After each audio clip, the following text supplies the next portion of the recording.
بص بقى القطعه الجميله ديت هنعمل منها إيه؟ طبعا ده ريزن وده خشب طبيعي. هوريك بعد ما نخلص هيبقى الشكل عامل ازاي. بعد ما خلصنا الصنفره تعالى اوريك الموضوع.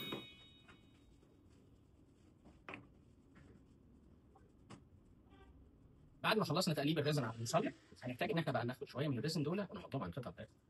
بص معايا، حاجه بسيطه، ممكن تعمل كده اصلا بايدك. بص بقى الحلاوه، شايف تفاصيل الخشب الطبيعي مع الريزن لما اندمجوا مع بعض؟ حاجه من اروع ما يكون.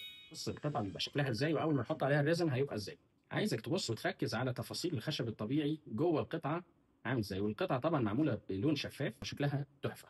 طيب لو انت كمان بقى عايز تعمل نفس القطعه دي عندك كذا طريقه، لكن بكل بساطه هتاخد الريزن بتاعك وتصبه جوه اي حاجه سيليكون مدوره وتحط القطع الخشب بتاعتك معاه وتستناه ينشف هيطلع بنفس الشكل ده. لو عايز افكار بقى كتير من دي تقدر تتابعنا، وما تنساش ان القطع دي نادره جدا جدا جدا، ولو انت عملت ده كمشروع اتوقع انك صعب جدا تلاقي منافسين فيه. ومش عايز اقول لك برضو ان سعر القطعه دي هيبقى عامل كام، لان احنا بنشوف القطع العاديه التقليديه ارقامها بتعدي.